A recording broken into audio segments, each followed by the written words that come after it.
Hey everybody, this is Rydo and we are back to another live stream of Hearthstone. Today is November 1st, Wednesday, and we are in the middle of an arena run that if I get really lucky and get 3 more victories, that would be great. That would be a very decent arena run at 5 wins, and it would get the 2 things we need done. If we don't, we will just play some rogue games in general. We have a few people that came on the chat and said hello, and like Darian particularly coming on the chat as soon as I started streaming and saying yo just starts to snowball so much better than some streams where people don't chat until an hour into it. Like, it seems like one chat message from somebody that's not me puts me in some kind of list, according to YouTube, as a more engaged audience than so many others that the videos get recommended. The live stream gets recommended more. And we have Ya Boy saying hello right now. Hello, Ya Boy. He seems new too. I don't think anybody's by that name has chatted. I don't like using the coin anymore at the beginning. I don't think it's necessary. Just skip it. Ya Boy says, yay. What's good? Well, everything's pretty good at the moment.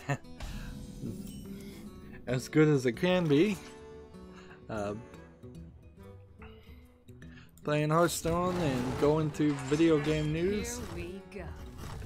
Speaking of video game news, Ubisoft has made its Sharp Make game dev tool open source, which is a custom generator created by Ubisoft during the development of Assassin's Creed 3, which is probably to say it's not been used since Assassin's Creed 3, and they probably went to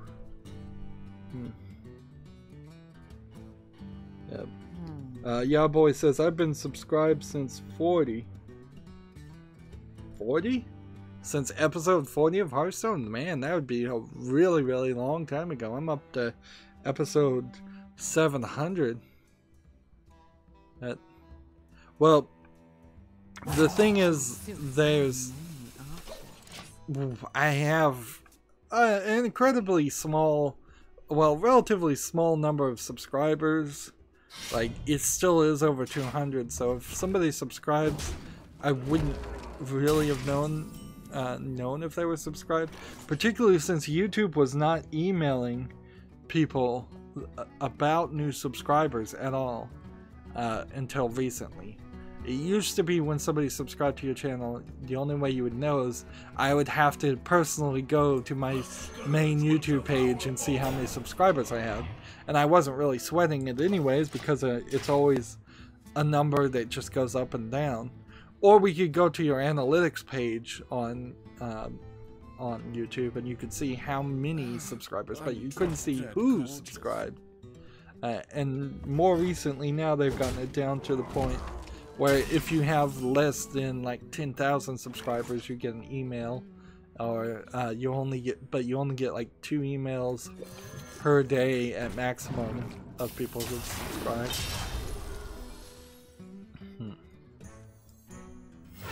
Let's pump this up.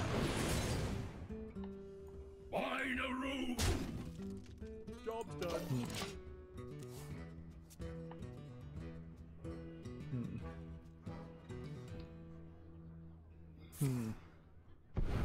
I guess there's nothing more to say about Ubisoft making an old game development open source other than to say that now if somebody wants to make yet another new engine or improve their current engine, they can look at what Ubisoft did to make Assassin's Creed 3.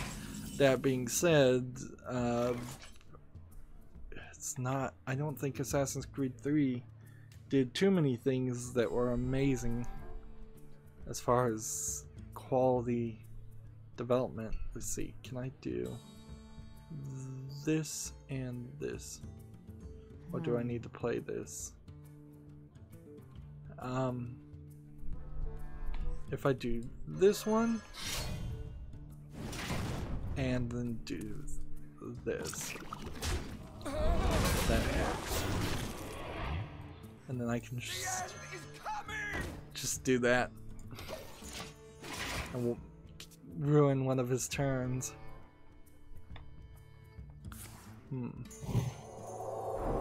I recently saw an article on the least desirable programming languages to program in, and C# was definitely in that list. I don't know if it was somewhere around the middle or not.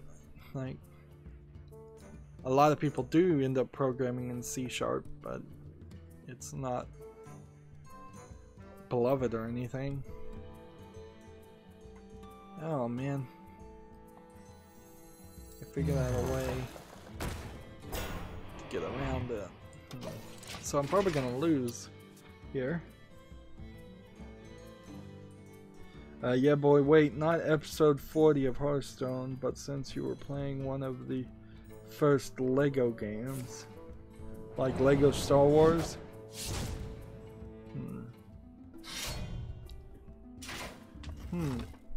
That still would have been close to over a year ago. That's certainly a long time. And I wish those Lego games actually played on my computer better, so I could go back and finish the few that I haven't played. Because I really do like the Lego series, but I would, after about 5 or 6 of them that consistently locking up and giving a horrible experience, I was like, oh man, this is ridiculous. Mario Odyssey breaks the 3D Mario in week 1 of sales in Japan, which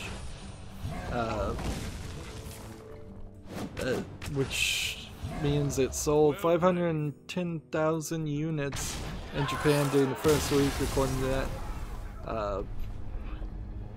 The total includes sales from downloaded cards and Odyssey console bundles, but doesn't take standalone downloads into account. It's a number means that the hurling platform has amassed more week 1 sales in the region than any other 3D Mario title in history. And I think that's very accurate. From what I've seen, the Super Mario Odyssey is very possibly the best 3D Mario game ever. It's a little weird, certainly, but aren't they all? And it has been the thing that actually makes me actually start to think about buying a Switch. Like, before then, Zelda, whatever, I skip it. Breath of the Wild wasn't a real Zelda game anyways, but Mario being feeling like a real 3D Mario game, that is very interesting. Yeah boy says, I think it was 2014. Man, time has flown. So we get one more card pack, and because of that we dust all the card packs, which is kind of ridiculous because we've been getting a decent amount of Knights of the Frozen cards, and it seems to me like I am just getting duplicates all over the place. I still have an epic and a legendary, and that's the breakdown here. Is when I'm getting these Knights of the Frozen packs, the game is just refusing to give me cards I don't have, and instead it's giving me duplicates of commons and rares. They really would do the player base a favor if they started a better system that said, look, we're gonna, as you fill up your collection, we're not gonna give you rares at all, and eventually if you just buy 400 packs, you will you will be able to have every single card. Just make it impossible to get duplicates. Get rid of the dust system altogether until you have a complete collection. That would make me very happy, and it would really fix this problem where I've probably opened about 10 packs and not gotten any new cards at all from Knights of the Frozen Throne, because I have all the commons. Every single card that we're missing here is rare or above, and honestly, most of them are epics and legendaries. And they're still following that you're only going to get one legendary on every 50 packs, which is to say I'm never going to get all the legendaries because I just have so many duplicates coming up between those 50 packs. We still need rogue victories, so it's now time, since the arena run is done. Wait, did we do the tavern brawl? No, we didn't. So that'll get us a regular pack. The pesky Shrink Master turned all your Hearthstone cards into toys. Now all your minions are 1/1 and cost only 1 mana. Alright, well, fine. That works just fine. Play as a rogue card. So, if everything is a 1/1 and costs 1 mana,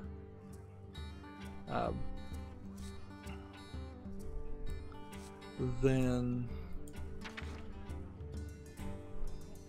the idea, I imagine, would be to start at the end and see what we can do. Like, we'll take that for sure. We'll take that for sure.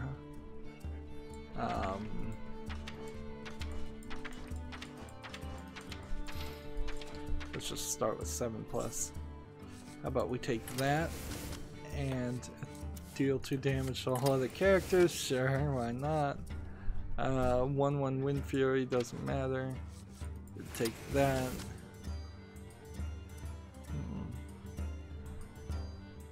Let's see if you're holding a dragon. Whenever you draw a card, put another copy in it. Adapt. Divine Shield. Kel'Thuzad. That one. How about that one? How about that one?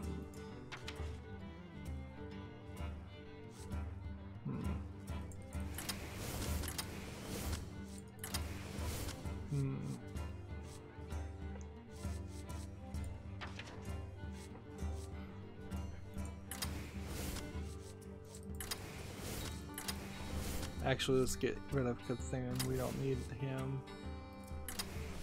Death Rattle cards. Damn it.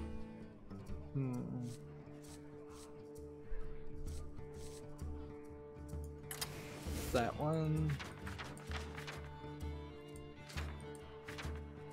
Let's see. And if we could find Prince Malchezaar, that would be cool. Put him in there.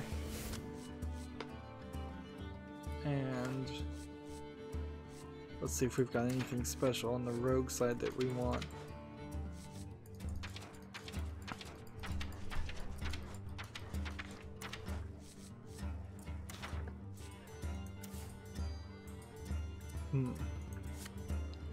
Banish. We'll take that, sure, for the fun of it. And let's see.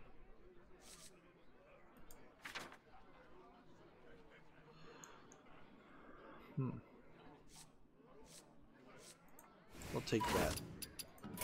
That's probably not the best build ever, but that'll probably work pretty well. Mario Odyssey also globally has sold over 2 million units. Now, there might be a backlash, certainly, because if people are playing Mario Odyssey for this Christmas season, there's got to be something at least relatively decent in next Christmas season. Like, it can't just be Metroid Prime either. So they've either gotta have something, like something's gotta come out. There's gonna be a new Mario Kart, a Mario Party. Maybe you could get two or three things to combine to make sense there. But yeah, Mario Odyssey is, even though it is a huge game, it's not gonna be a year-long game, and Mario Odyssey and Skyrim is not gonna be enough. And see, when this one brings in a card,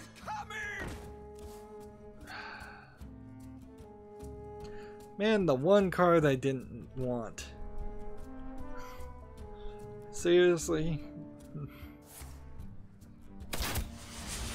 That is awful.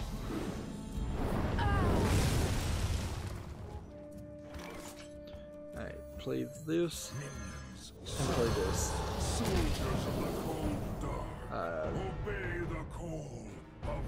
Let's take this one and then take that one.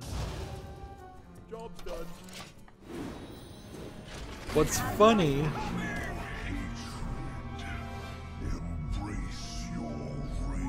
how did that work?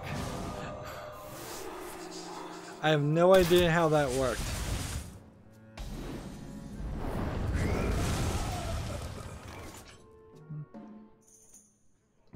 Let's see. And I can't even do anything, so... Like, I play this, I discard my hand. This card's too good to get rid of. This is a terrible Tavern Brawl. This is just gonna stretch out the gameplay forever. Oh, and by the way, why is my Hearthstone deck tracker not working?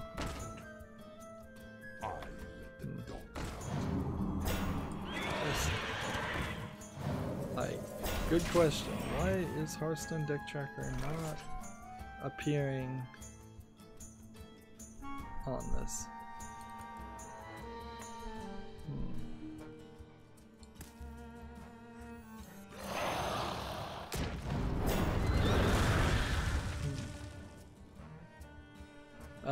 Honestly, I should have just played this, but whatever.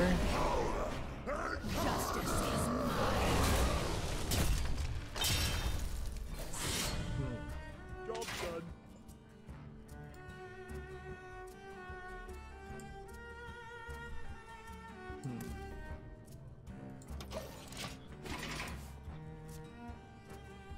Hearthstone deck tracker.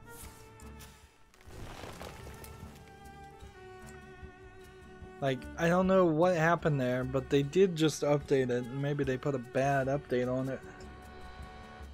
Let's see if it works this time.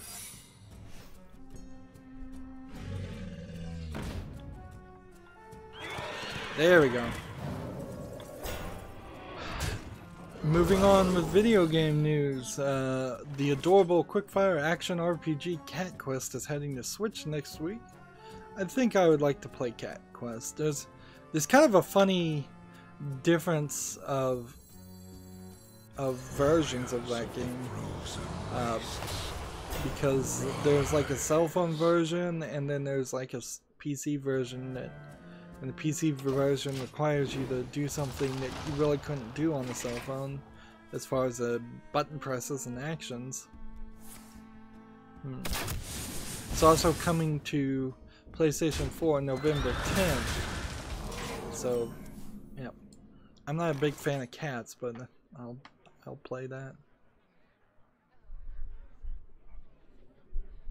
Destroy all minions. We'll do that. And gets rid of one card. Then that lets me do this. And see, this is just gonna be explosive trap and kill everything. So that was stupid of me. It's taking forever. It's taking forever to lose too. Like at this point, I might as well just concede. Samsung is going to increase its DRAM output as RAM prices continue to climb. So there's allegations that the RAM industry has been colluding for a while now to keep prices high. And it's claiming, Samsung is now claiming that they're going to increase their output to try and combat that. At least that is the indication that they are giving you as their plan. But we'll believe it, I guess, when we see it. There is certainly an issue with we need to get to DDR5, and we are not really making any progress to DDR5 very fast. If you control 2 of these, make the ancient one. Justice is mine. Not even gonna bother to play. Oh, might as well. Job's done. Let's see. Hey Rydo, do you know if you can put a screen recorder on a TV? Well, like, not really.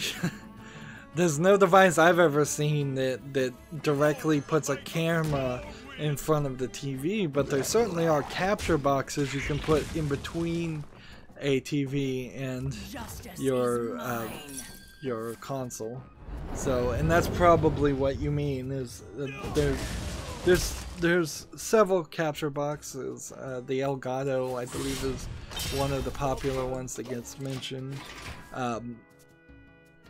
For recording newer consoles that are going up to over 60 hertz, 60 cycles per second, 60 frames per second, or going over like even 720p, they get a little bit more expensive and a little bit rare to find things like. So if you want a capture box that does a good job at capturing a 4K at 120 hertz or 8K at 240 hertz, those are very expensive very expensive rare capture boxes. But the main issue is it's also very hard to justify getting a capture box because it's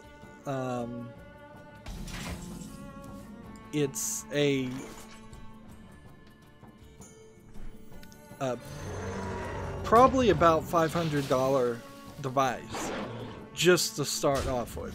So as expensive as the console itself to buy a capture box. And then if you're capturing Nintendo stuff and you're trying to put it on YouTube or Twitch, Nintendo's going to Content ID all of that. If you're capturing PlayStation stuff, there's a lot of Japanese companies that make PlayStation games only, and they're going to Content ID and block and copyright claim things. Like Persona 5 is a great example of their weird rules on what you can stream and what you can't. And if you're going to capture Xbox games, you're probably in the best situation, but there's still a chance of that. And it's also worth pointing out that you can already stream games, at least partially, in some awkward ways, through the Xbox and the PlayStation. PlayStation sometimes blocks you from streaming, sometimes entire games, but the default ability is there. The only thing that you can't stream for are the Nintendo consoles, so if the Switch basically, and it used to be really, really difficult to stream things like the 3DS, but there's really not a lot of reason. Yeah, boy goes, oh, so capture boxes can record what's on your PC and your TV? Well, a capture box, in theory, is going to be capable of taking whatever you get, whatever input. So if your TV or if your console is coming out through HDMI, and you can plug HDMI into the capture box, it can probably record that. However, there is HD copyright protection that sometimes will encode the stream, so you still can't record it even then. If it's not HDMI, if it's a RCA connection, composite connection, S-video connection, some of the older connectors that we used to have for TVs instead of HDMI, then there's a decent chance that would that you could record those without any problems whatsoever.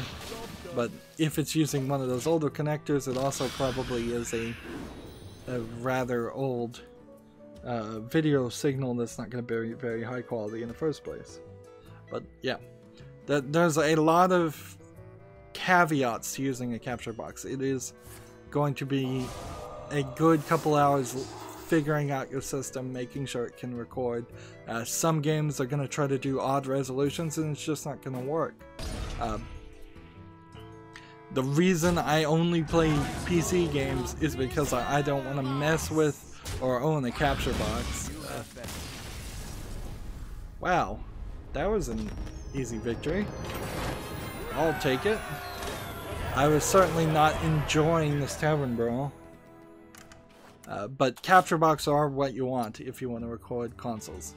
It's just probably not a good idea. I would recommend anybody that wants to be a streamer, first of all, don't. Not unless you are 14 years old and you want to do it for free for 5 years and pretend like it's your job, and then probably after that 5 years realize that you've wasted your life and you need to go get a job at like McDonald's or Walmart. Like, if you just want to do it as a hobby, if you just want to record like one thing, sure. But if you want to try to make it a career, there's so many people out there that want to make it a career, and there is practically no actual opportunity to make it a career and make money. So if you're not doing it for a career, investing $500 to record video and put it up seems even more ridiculous. Even a lot of the major people don't bother to get capture boxes. Also, a lot of the major video game reviewers are actually just not good at playing video games. Like, you can actually see Jim Sterling, he's a great example of whenever he plays anything on console, he's not using a capture box. He doesn't use one. He doesn't have one, I assume. I wanted to change the card back. So what he does instead is he PlayStation shares and streams footage, and then he talks over it. So here was the new card back. Let's make that our new favorite, and then we need 2 more rogue victories. I would say even if you were going to stream console games, get some free game you can get, or some PC game you can get, because that'll help you practice beforehand. And a capture box almost certainly is still going to be needed to be plugged into your PC, so it'll be capturing your console, but it will be recording that footage to a PC, and then you're going to have some kind of file, and you're going to have to mess with that file to get it to YouTube or Twitch. It's not an all-in-one solution. So you kind of need a pretty powerful PC even to play console games online. Watch your back. Yeah, boy says thank you for the info. Yeah, I'll stop talking about it now. I've decided to start covering these listings of jobs. So the company PlayQ is hiring for a quality assurance designer, which is an odd title of a job description. PlayQ the job is in Santa Monica, California. They're looking for QA designer to contribute to the development of a world-class mobile games targeting a mass market. Wow. Somebody wants to make mobile games that target a lot of people?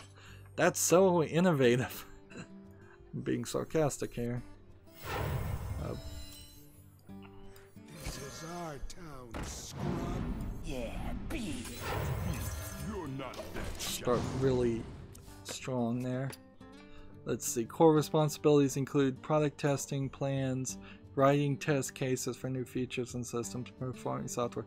So it seems like you would be in charge of the QA people, not particularly just a QA person. Otherwise, though, you might be the only QA person too. See, responsibilities. Participate and contribute in design discussions, meetings, and brainstorms for new game features and systems. None of that has anything to do with QA. So, first responsibility is do something that is not in the job title, which typical for jobs. Create efficient and thorough project test plans to ensure quality is number 3. That is in the job title. Number 2, I skipped over. Work with game developers to create precise test cases that comprehensively cover the intended functionality of software features, systems, and components. That's in the job title.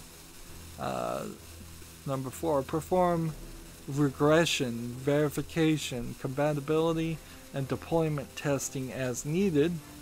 That's an odd phrase. Perform regression. I guess what they mean by that is you would be in charge of saying, we need to go back to the previous version because this new version is so full of bugs that you can't even work through them, which would be really crazy for a QA person to say that.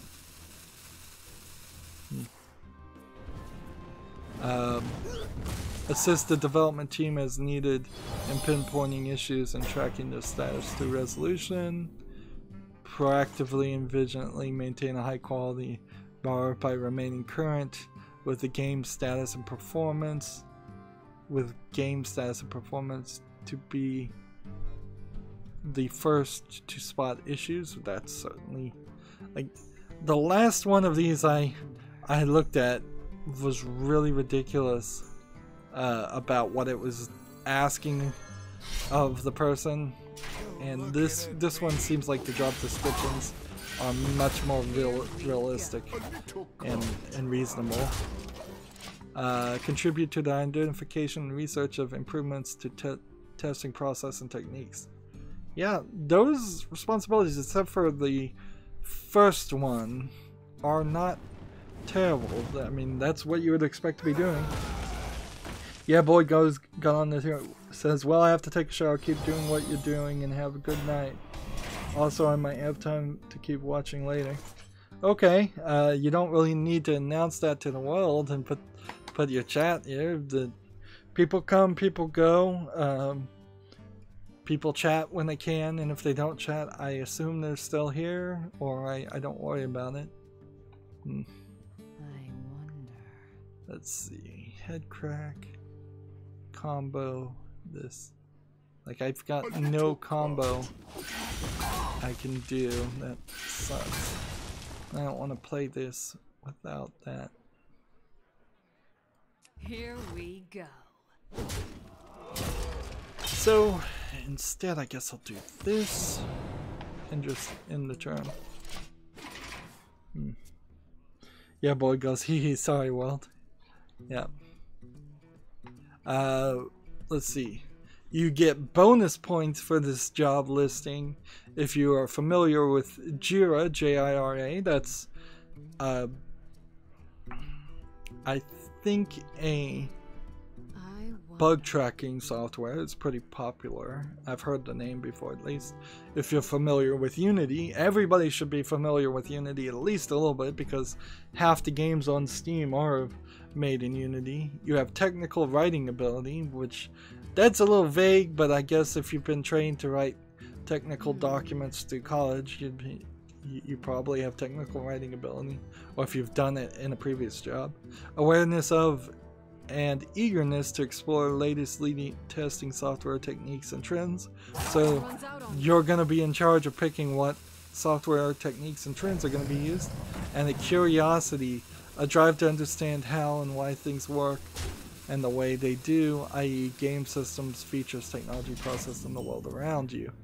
That is such a nice thing to put on a job listing, but it is also such BS, because I have never seen a job anywhere where curiosity was rewarded, because curiosity always gets spun around to be described as you're not interested in the job we're telling you to do, or you're not doing the job we're telling you to do, because all jobs inherently are you're taking orders from somebody, or you're the CEO, and even the CEO is usually taking orders from shareholders.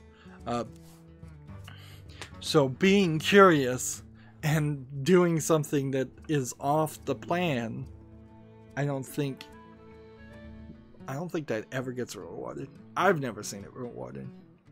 Like, the perks for this job: competitive compensation and equity options. So they're going to give you stock options, which are probably useless, and then pay you competitively, which could be a lie, could not. Comprehensive medical, dental, and vision insurance. That's nice. Flexible time off. That could be nice depending on how that actually is implemented. 401k plan with company match. That is something you probably should demand at any job you're working at. But, you know, new employees very rarely do bother to demand it. Company match means that to a certain percentage of that you put in your 401k, they also put a percentage in it. So for every dollar you put in, they put in $1 in. And it's not a great system, because inherently it's ways that you're getting paid less upfront. But then people are such bad savers, it kind of makes sense too that we have to have somebody. It probably shouldn't be your employer, but we have to have somebody that says, look, we're gonna not let you have this money if you're just gonna go spend it on video games. You need to actually have a retirement for when you're old and you can't work.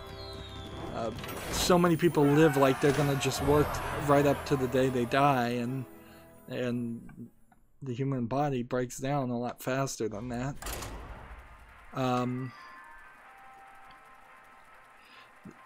Other perks you get are stocked kitchen with free snacks and beverages of your choice, which that is sometimes a trick too.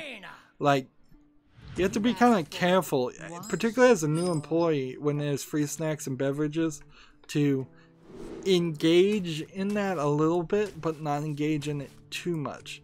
You don't want to look like you're the guy who's taking like all the snacks or drinking 5 beverages a day, but you also don't want to be the person who doesn't take any of it and doesn't engage. So you kind of have to hang back and see how many drinks. Is it 1 drink a day, 2 drinks a day? How many snacks? Is it 3 snacks a day, or 2 snacks or 1 snack a day? Or in a lot of jobs, better jobs, it may not matter at all, but I would still recommend people be careful in a new job with that, because that kind of is a trick some managers do to see if you're the type of personality who's going to take advantage of a company.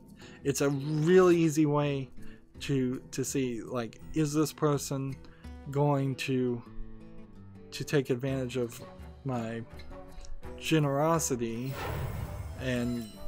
or is this person going to be more conservative about it? Catered weekly team lunches, another kind of good thing, kind of bad thing. Like, the last thing you want to do is have lunch with the people you're working with in a job. It sounds nice, and this is, both of those things are a little frivolous, but in In California, it's not unheard of to have things like that. Here we go. But you only get, usually in a job, like 2 15-minute breaks and 1 lunch. If you're spending 1 lunch a week talking to and hanging out with the people that you have to deal with and that you're eventually going to have some argument with or dislike, because you're not going to be friends with all of your coworkers, it's just not going to happen. That's not going to be that fun.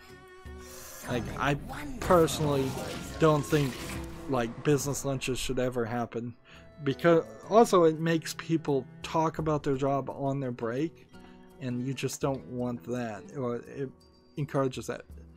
You get to work in a brand new penthouse office space equipped with outdoor patios offering beachfront views. Like, so in other words, this company has wasted way too much money on where it chose to run its business. Calm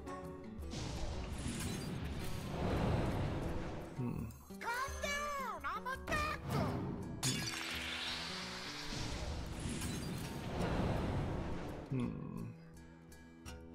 Need a taste. Here we go.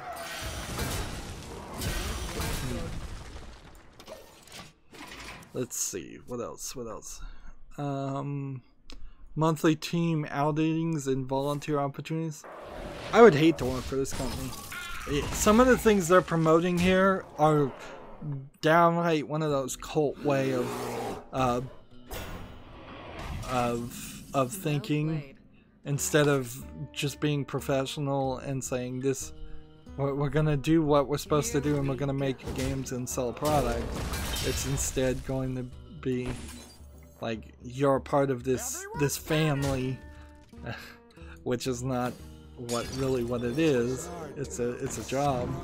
Yeah, Like, this is a little too many perks and some strangely thought out perks. So once a week you have lunch with your coworkers.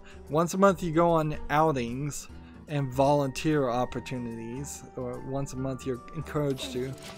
And then the final perk is to help and build, support awesome games for a living. Who doesn't love games? Well, first of all, people working on games don't love games. So, like, you can read in or misread in a lot for this listing, but as the actual requirements, it really was. I skipped over those. Well played. You need 1 year of quality assurance testing experience to contribute to testing. That doesn't seem like really a. You're looking at me. Everyone panic! Let's see. Yeah, it doesn't feel like this is actually as high of a degree. Let's just silence this one. So 1 year QA testing experience, which means this probably is an entry-level job. Bachelor's degree of any kind, apparently. Not even in a supported field. I hate job listings like that. It's like, you need a bachelor's degree, but we don't care what it is. So if you have a bachelor's degree on plate spinning, that's good enough for us. Just as long as we know you're deeply indebted to a federal loan system so we can exploit you. I mean, that's really all you can take from something like that, is that we just want you to have student loans. That's all a bachelor's degree means, if you don't care on what level it is. Superior oral and written communication skills listed. That's like a requirement listed in every single job. So, like, if you're a kid in school, develop your oral and writing communication skills, because every single job, from burger flipper to trash man to CEO of a company, requires that. Ability to work independently and solve new problems with minimal supervision. That's another listing. You should probably just copy and paste those and put them on your resume profiles, your LinkedIn profiles, and just say you have those, because they're gonna match. And you probably should just lie even if you don't have them. Proactive, positive, driven mentally to thrive in a collaborative team environment. And yeah, they want you to be positive even when they're making you work long hours. They want you to be proactive so that they don't have to tell you to do things, which is kind of ridiculous because half the jobs don't want you to be proactive and half the jobs do. Like depending, there's so much about that first few weeks of working at a job where you have to throw out everything that they said they wanted, see what everybody else is doing, and figure out what they actually want. And if you can give it to them. Let's see. You looking at me? This and this, I guess. Encouraged to own quality regardless of whose toes need to be stepped on respectfully, of course. That's an odd requirement. So that's the full job listing for PlayQ. And the actual requirements and the actual responsibilities and requirements aren't too far off from a regular job, but some of these bonus perks tells me you're going to be in a very groupthink environment. You were almost guaranteed to be in a groupthink environment anyways, being in California, but they want you to basically join a cult of a company as much as they want you to just work at a company and put in your 8 to 12 hours a day and then go home and forget about it. Well, how did I do that?